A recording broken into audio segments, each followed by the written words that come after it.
After owning a trailer for 22 years, I've evolved a number of modifications and tweaks to this trailer to just make it a pleasure to use. Come check it out.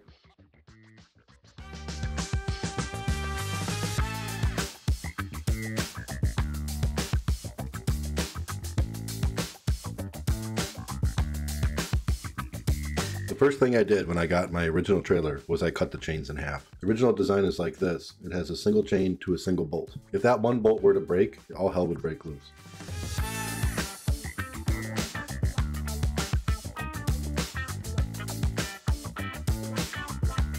So I cut the chains in half, bought some longer grade 5 bolts, and bolted the chains to the frame, not to the receiver. This way, 2 bolts would have to break. You can see how much safer this is. It also makes it a lot easier to hitch up because the chains aren't in the way.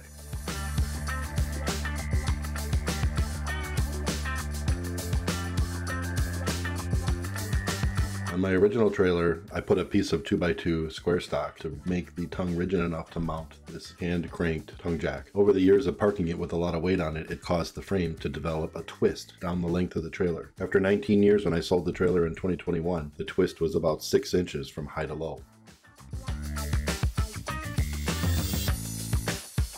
I welded up this replacement tongue jack support, which keeps the weight centered on the tongue, left to right. It also allows the tongue jack to be tucked up inside the tongue when not in use.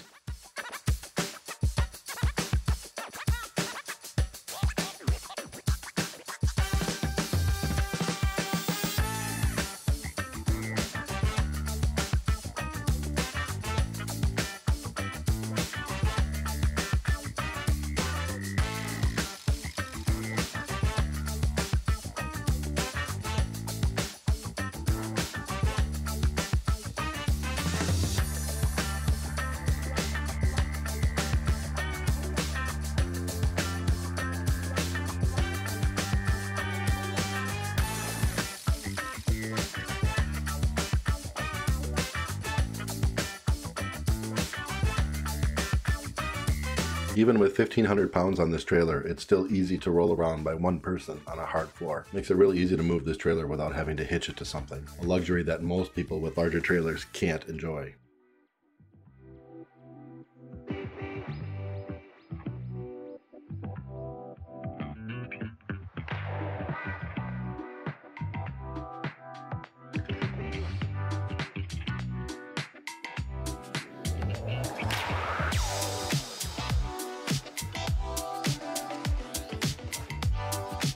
So a traveler tube is commonly used, I believe, on semi-trailers. The reason is that the person towing the trailer doesn't own the trailer. The purpose of the traveler tube is to hold the registration. I often loan this trailer out to friends. This way they always have the registration in the unlikely event that they get pulled over by the police.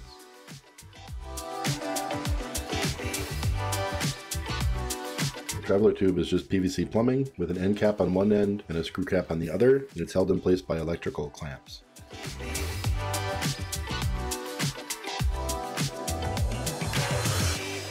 Also keep a spare carriage bolt for bolting the trailer together in the unlikely event that you were to lose it. It has happened to me in the past.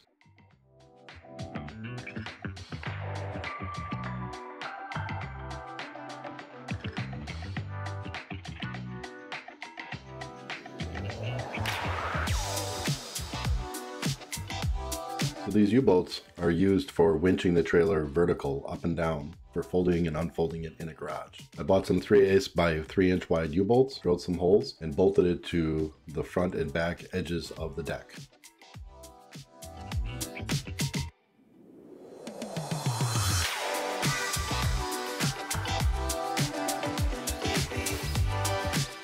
You can see I also installed a chain with a clip, and that allows the two halves of the deck to be chained together so that it can't unfold while you're lifting it vertical in the air.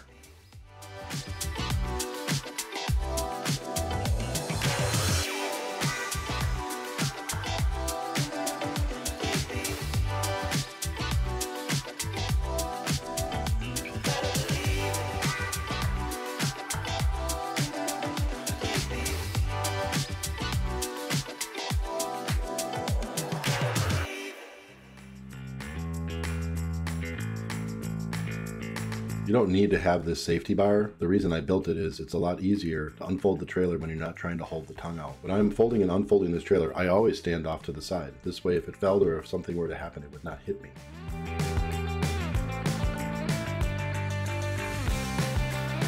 You can see how the safety bar just holds the tongue far enough away from the trailer that it allows me to unfold the trailer in the garage.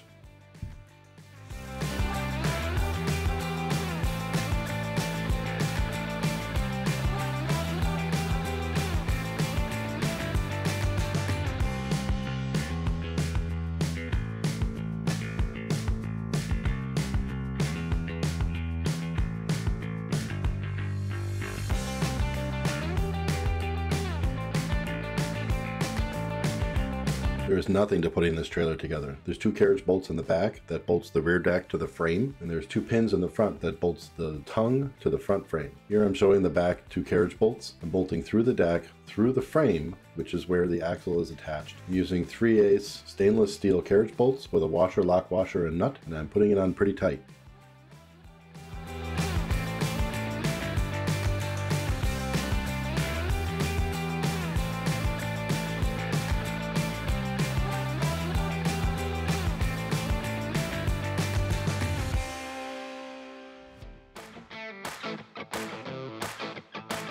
In the front, the tongue is pinned to the frame. The reason these are easy to remove is the trailer can also dump, so you can put the trailer on an angle.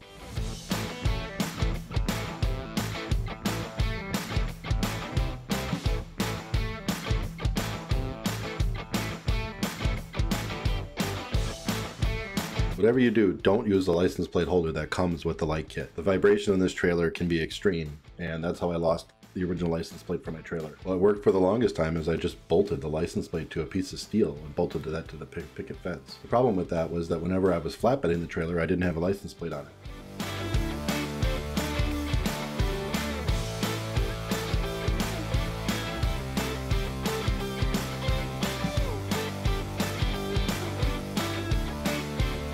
Earlier this summer, I came up with this folding license plate idea. I did an entire video just on how to build this if you want. Go check it out.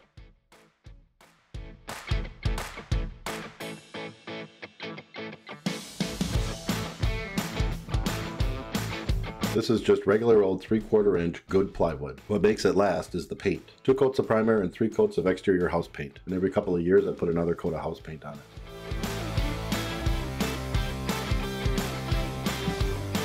When I got my new trailer in 2021, I took the deck off the old one, sanded it and repainted it, and put it back on the new trailer. So now it has 6 coats of exterior house paint.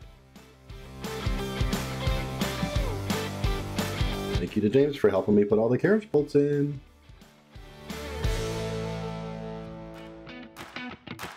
Nothing has been replaced more than wiring on this trailer. This is currently the 6th generation of wiring style I've done on this trailer. I made a modular wiring harness. I just bought some good quality heavy gauge automotive wire, made my own harness, and everywhere there's a junction, I just put a junction box.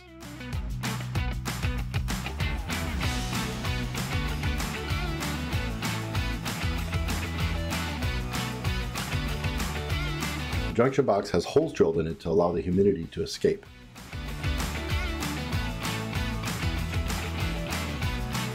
You can see here I just use wire nuts. It's pretty low tech, but honestly this has been more reliable than any other type of wiring I've ever come up with for this trailer. The worst that you would have to replace is from the light to a junction box. It's not that long. It's really easy to maintain this type of wiring. And trust me, the lights get damaged all the time. They get bumped on stuff, they get damaged, cracked.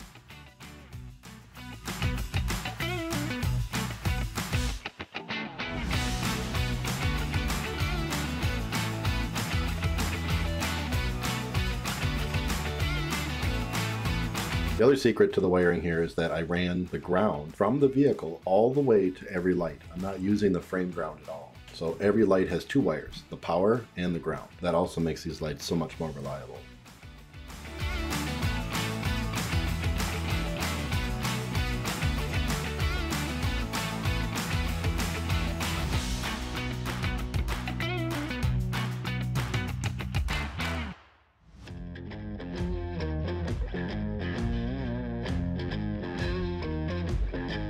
This spare tire holder is nothing more than a standard $20 Harbor Freight one that I cut down and welded to a plate of steel to make it stick out a lot shorter. I got tired of the jam nuts holding the bolts on, so I just welded them on so they would never fall off. And this way I got it to suck the tire pretty tight up against the deck of the trailer. I put it underneath the front deck to add a little tongue weight to the trailer.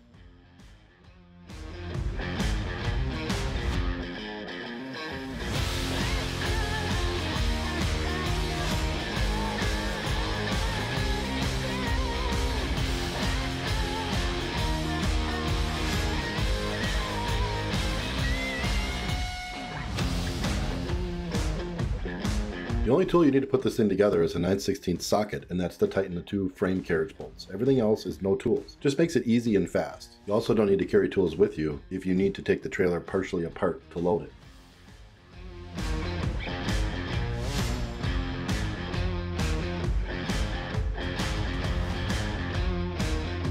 If you want to make a simple picket fence, this one here was the original style, which is just a 2x4 in the Harbor Freight style. The problem with this is that you lose 1.5 inches all the way around the inside of the pickets to the width of the 2x4.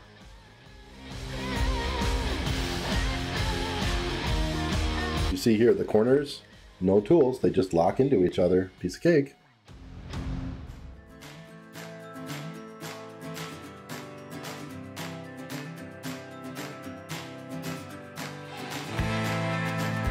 So I quickly discovered that the new trailer does not have the same pocket spacing as the old trailer. So in lieu of changing this existing fence, which I never really liked anyways, I decided to throw it out and make a new one.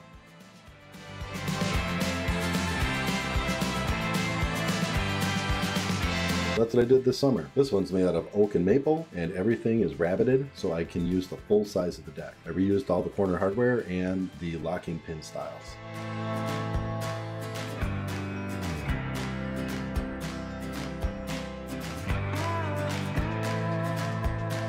The reason these are chained to the trailer is otherwise you tend to lose them. People take them out, put them on the ground, and then they get lost. If you keep everything chained to the trailer as much as possible, it's less likely to be lost.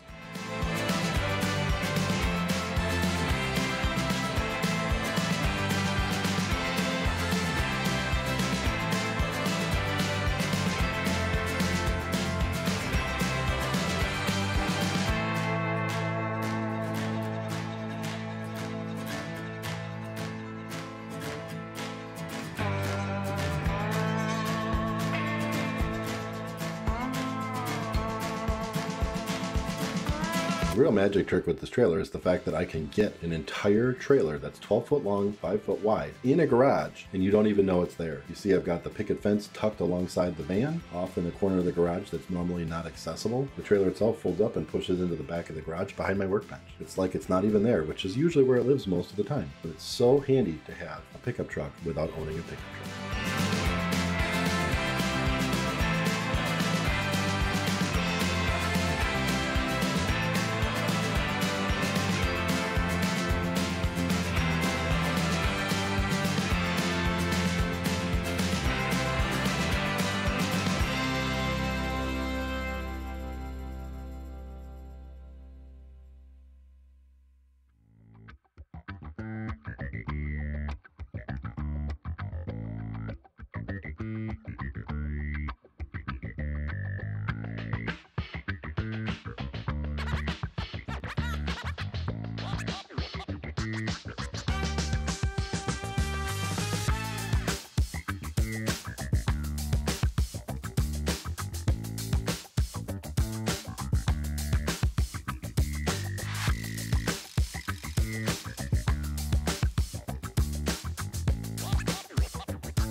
Thanks for watching.